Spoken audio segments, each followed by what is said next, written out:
Feeling good, feeling on fire, looking forward to it. And I'm having a hard time keeping these alligators down. Woo!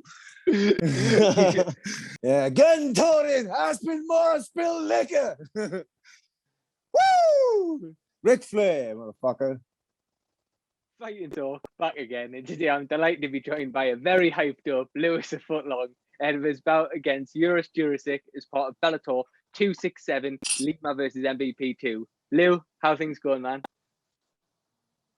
Fucking so. Oh, I gotta stop swearing so much. My mum watches. She gets quite upset that I swear all the time. But mum, hey, how's it going? How the fuck are you? Yeah, all good, mate. All good. So we're back after a few technical difficulties there when we first got started, but we're eventually back. So yeah, Lou, as I was saying there, it's going to be a year to the day when you make that walk at London. How excited are you to get back in there? It's gonna be cracking, mate. I mean, it's like, no, I want to fight as often as I can, but do you mean like I haven't been out there? You know, in my head, I've been ready to go. I've been ready for the call. Maybe having like an American debut or ready for a call around Europe at any time. So I mean, I've been ready to go for since there. You know, over Christmas I was working. To me, I've never stopped. Like, I know it's a year, but it's, I've blinked and it's gone by. I think that's for everyone. But and this fight is going to be awesome. It's going to be cool. What? It's going to be a good fight. It's going to be one of them ones that just this could be just a fucking big first round. Yeah, I was just about to say, what sort of fight are you expecting from Euros? I mean, we've seen him in there, we've seen what he can bring. What are you expecting from him? We're both short, aren't we? So, especially for 170, and I think if you look at my record, I think there's quite a few first round stoppages. I mean, I'm not saying it's going to be over in the first round. I never trained for one round, but I mean, it's going to be, I mean, if we survive that, if anyone survives that first round, even if the refs survive that round, it'd be fucking amazing, So I think it's got the possibility. I think it's definitely got the possibility of going to the decision. But I think someone might die in the first round. What's it going to be like? Him, obviously. But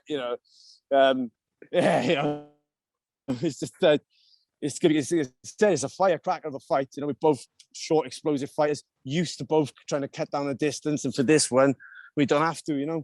I might even land a jab. What's it going to be like for you to be back in there as well with fans? I mean, God, it's been well over a year and a bit for you for competing in front of fans. Of course, you had the fight in Milan behind closed doors, but this one to be in front of what we're hoping is going to be a sold-out SSA Wembley Arena. What'll that be like for you? Do you know what? Doing it without the crowd exposed and showed me some things that I like and dislike about having a crowd. So the fact that I got isolated for a week before the fight, it gave me a lot more less distractions. I was there to do a job, not deal with fans, not deal with ticket sales, not deal with the general. Can I have a photo? And you always try and be nice to people and fans and try and give them what they want. But I had none of that. I'm sorry, I got isolated. So that part of it showed me that that's the way I need to do it. I was a lot more focused for the fight, but. Now coming back home, closest to home, we're gonna have a good lot of Welsh guys up there, and I think you'll all hear them chanting my name when I smash this fucker's head in. It's gonna be uproar. It's gonna be a real barnstormer. Taking the Welsh, the Valleys lads up there, what I mean. We like a fight, I was going to mention it later on. It's great, I was going to mention it later on, but you've mentioned it now, so I'll bring it up. Welsh MMA. I mean, it's absolutely flying at the minute, isn't it? You guys, obviously, at Matt Academy, SMMA, Show MMA are doing what they're doing as well. Like to Jack in the UFC there this weekend. How good do you think Welsh MMA is right now? I mean, me and Shake, mix it up quite a bit. We've looked at it like this. It's Wales versus the world. It's not Wales versus Wales. So we work together quite a bit. We're sparring in the higher level guys, which is bringing on our my guys and their guys, and it's going from strength to strength. you know, when I started MMA, I had to go around so many different gyms to find different styles, people who were, you know, knowledgeable in everything. You know, I say this over and over again that I had 3 professional fights before I knew what a single leg takedown was. So it gives you the, you know, that gives you the that's 3, you know, 3 fucking professional fights that these kids, you got someone like myself teach them who's, you know, yeah, whatever I am, a knob, but I know definitely my way around the single leg, like, you know. So, you know, like in the level of Wales, it's just growing, and now everything's starting to work together a bit, growing together. I mean, it was like how awesome it was to see Jack Shaw coast into victory. I don't think he broke a sweat on the weekend. You know, beautiful, what composure, amazing to watch, amazing, and 50-0. And do you know the best thing about him? He's a nice guy, and you know, no trash talk, no bitching, no moaning. Good, I like that. You know, no this blah, blah, blah, blah. I'm gonna slap you. Well, what do you make of that, I guess, then? Because that is, I guess, the Conor McGregor blueprint, if you like. People seeing that was what Conor done. That's how he got his success and his money. Certainly the guys who've been around the game a little bit longer, the likes of yourself, you aren't really into that as much. What do you think of now this next generation coming up in, I'm not saying trying to replicate Conor, but very much doing what he done is right? Yeah, well, as you know, this I look at it like this. You know, I'm a martial artist, and I'm a man. You know, and I think when you start slagging someone off and you start saying this and that, you lose your respect. If you lose your respect as a man, it shows that you haven't been brought up right. I know so everyone's got to do it to make a noise, but for me myself as a martial artist, it is when you start slagging someone off and going like that, I feel that you lose your respect. And I believe as soon as someone starts slagging me off, I've already won, because they've shown they're not a man. They've shown they're weak, that they've got to, you know, they've got to engage in that type of battle. But I also understand, you know, that's why I haven't got a huge following. You know, this is why, you know, but hey, like, whatever makes you sleep at night, and that's you know, that's my belief in it. You know, that first you got to be a man, and then, you know, if that makes sense to you, you know, I'm you know, honest bloke. Like, you know, I don't like trash talking. I just prefer to have a fight, whether it be in the whether it be in the cage out here. You know, we're gonna trash talk. Well, fuck it, dude. Fuck you. Just something you touched on there before as well, mentioning the coaching aspect of sort of your role within Matt Academy now. How much have you found that helped add to your game as a mixed martial artist? And like, in terms of going into this fight, what do you take away from that coaching side of things going into a fight yourself? People have asked me over the years, do you think without running your own gym, you would be a better fighter? And the answer is no, because it's always given me grounding. It's given me something to come home to, giving me something to work towards. I've got guys in the gym that need my help the next day. You know, I like a beer. You know, as I said, I like a couple of pints, but I've got to be in the gym Monday morning. I've got to be working with my guys. I've got to be there for them. So I never lost like you know, passion. I've never lost that time out of the gym. You know, I've never like gone wild, gone away for months. Never, you know, like fighters tend to blow up, and you know, the whole fighter story. Yeah, as I said, you know, I like a pint now, but it gives me such a sense of grounding and to come back towards. But with the coaching, you know, when you can coach a technique, and you see people understand it, that's how you know your technique's good. When it comes to something, you know, if you can explain it easy, if you can explain it simply, then you understand it. If you can't, then you don't. So over the years, learning to be a coach as well as a fighter does give you the depth of knowledge to be a better fighter and coach all around. You know, fighters do piss you off. You know, it's just it's what it is, isn't it? You know, it's a selfish sport. You know, but yeah, it's a family, and you know, it's always going to be edge in some way. You know? Has it been not frustrating, but maybe a little bit difficult for yourself when you've been waiting on the sidelines for what will be 12 months when you make the walk, and you have had some of your team getting regular runouts on other European shows? Has it been slightly frustrating if we're almost thinking, shit, I wish that was me getting out there as well?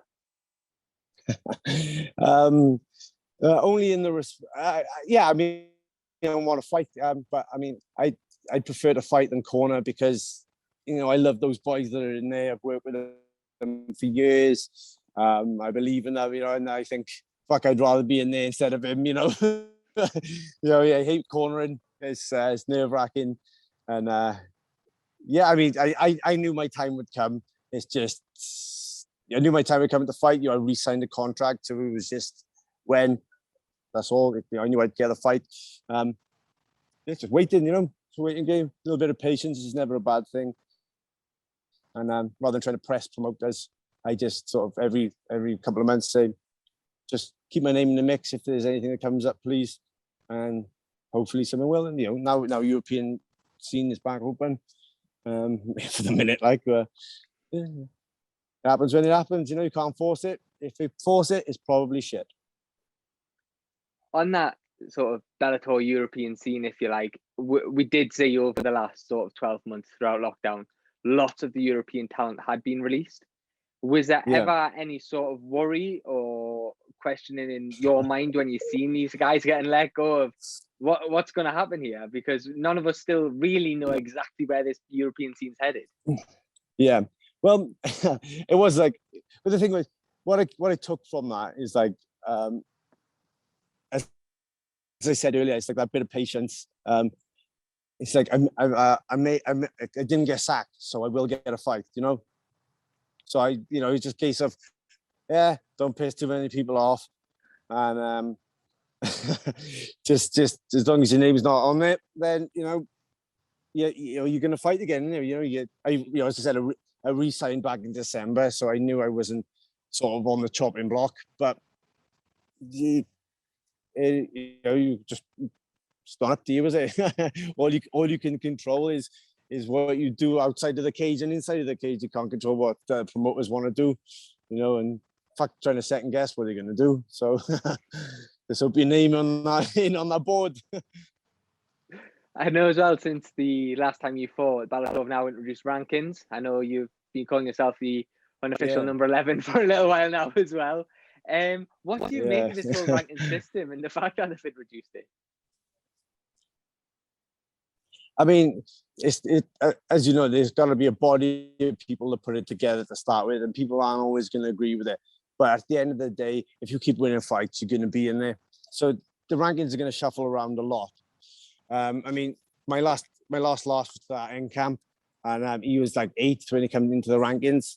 So it just goes to show that I'm not far away from it. And if I had won that fight, that I would have been in there myself.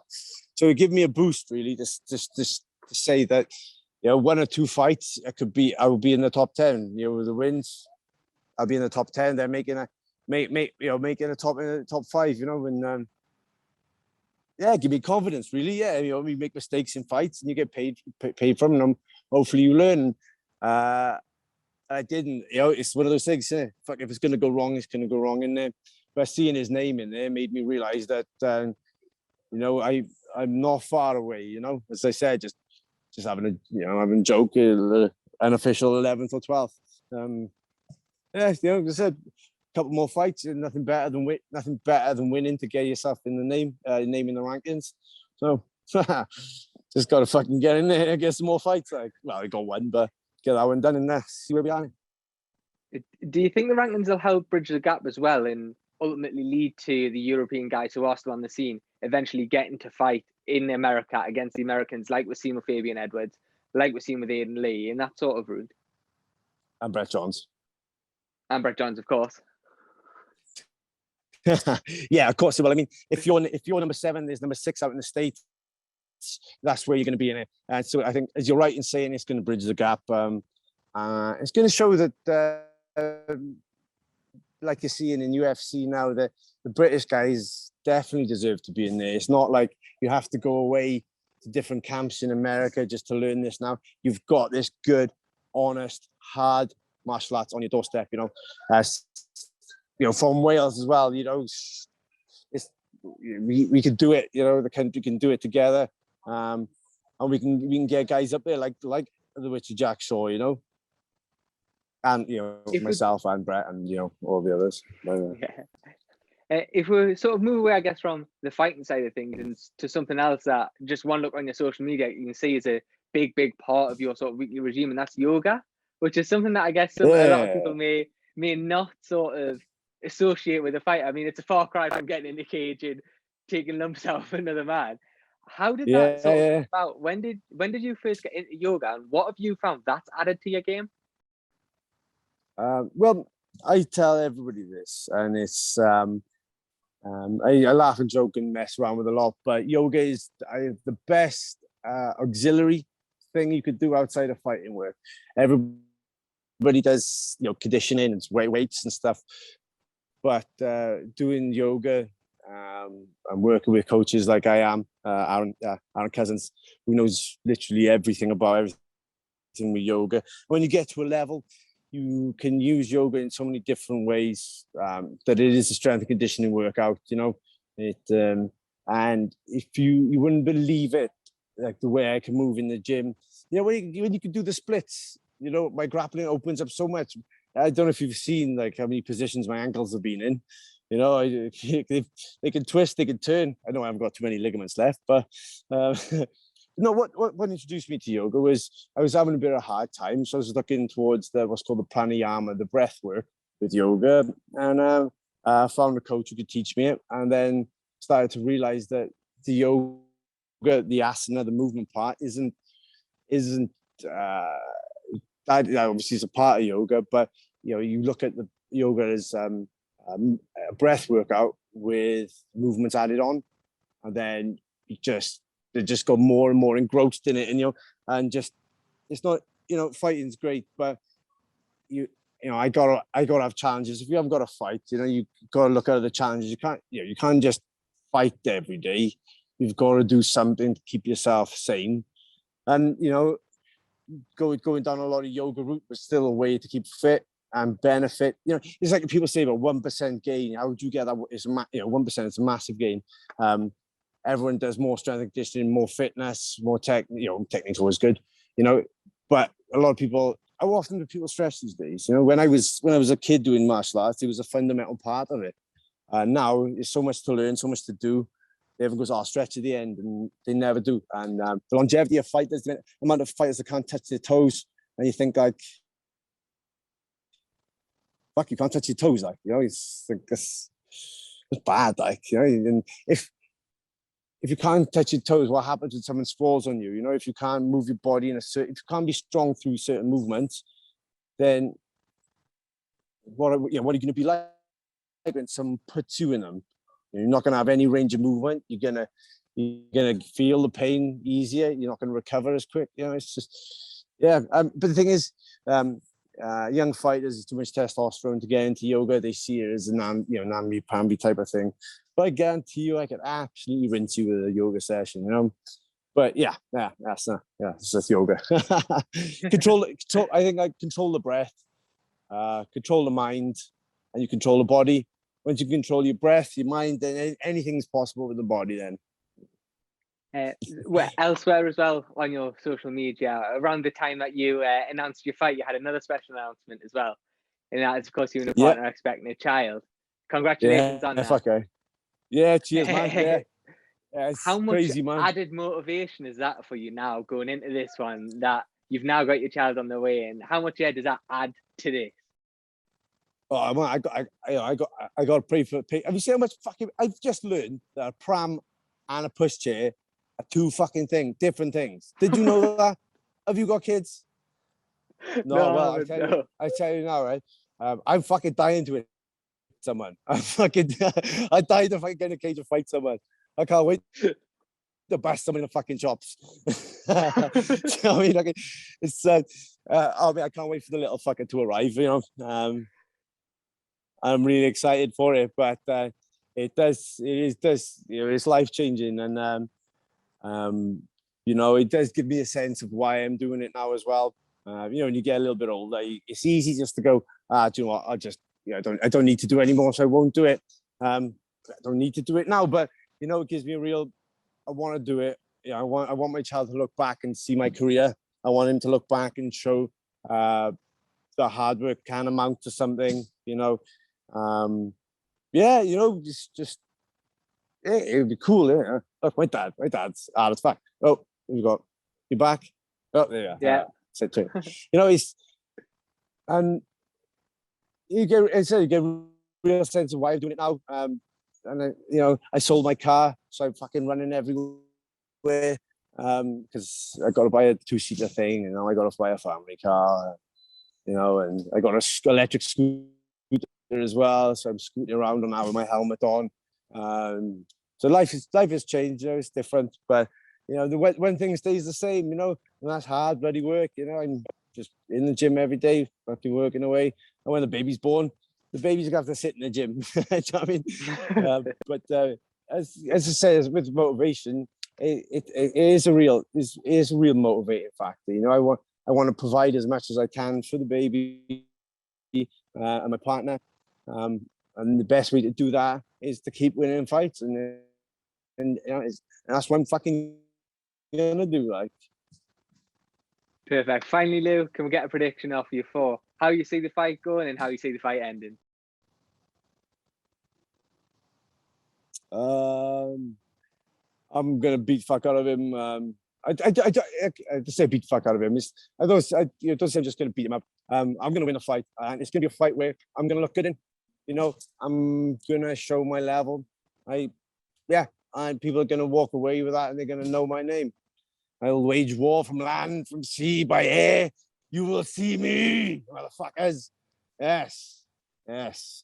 I'll win. I don't know how, but I'll win. You know, first, second. It'd be nice to get out of the first round for a change. But you know, whenever it comes, you know, if it comes in the first, I'll take it. But you know, we'll see. You know.